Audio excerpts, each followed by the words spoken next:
Hi, welcome back to Arknights Academy. Today's lesson will be about enemy pathing. Arknights is a tower defense game, and just like any other game in similar genres, enemies in Arknights follows a specific path to reach the objective. Because of Arknights' non-linearity in its stages, enemies could use multiple paths to reach its objective, making pathing in Arknights more intricate than others. First, we'll start off with how enemies spawn.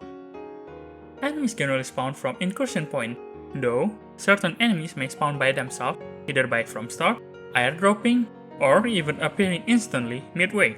Usually, an enemy's path are shown by a red line trailing from their spawn point to their objective, just before they are about to spawn or move. This is what's referred to as wave.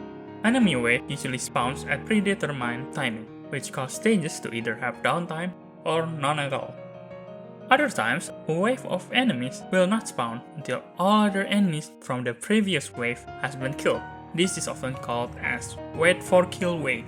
This is where stalling often comes into play, where you hold off on killing the last enemies while preparing for the next wave. Keep in mind, some wait for kill wave might have a set timer where the next wave will spawn either when the last enemies are killed or when the timer runs out to avoid players from stalling for too long. Next up, we'll talk about how enemies move. Knowing where and how they move are crucial when considering which operator to choose, where to place them, and when to use their skill. Enemies pathing usually consists of two actions, move and stop. First is move. As the name suggests, the enemies move from a starting point, which is where they spawn, towards the end point, usually being protection objective, taking the shortest possible route. However, sometimes there's a middle point in between those two called checkpoint, which acts as a pseudo endpoint, dividing enemy pathing into multiple sections. This point is what causes some units to be able to walk through roadblocks as they have checkpoint in those style. This checkpoint system can be abused especially by shifters. The most famous examples are from Rheinlab CC5 Spectrum Reach 31, where Gladia and WD cannon are used to pull and then boost crossbowmen after they reach their checkpoint. Here are crossbowman pathing illustration, turning from the incursion point to the first checkpoint at the corner and then the end point at the objective. After crossbowmen reach their checkpoint, their next objective is now the end point. They will now search for the shortest path to the objective, only to be then pulled and pushed back to the starting point, in which they found that the shortest path to the objective is now through the right lane instead, where then with this skill 2 will be able to perma-stall them.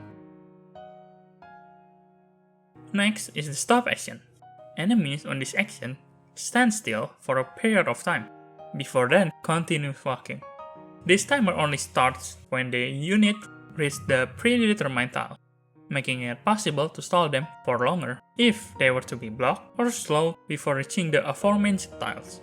Some examples are in CC5 Spectrum, where Suzerain is used to slow down the last Black Helm from reaching his top tile to slow him down from coming to our operators. Last topic is how enemies achieve their objective, which in most cases is entering protection objective. All enemies are programmed to enter and only enter the objective that was set as their ending point. This means that they will pass through any other objective even if one is in their path. This is easily noticeable in maps such as CBEX8 and OFEX9, where we can make enemies pathing goes past one of the objectives. And that will be it for the lesson today. I hope you guys learned a lot, and I'll see you guys on the next video.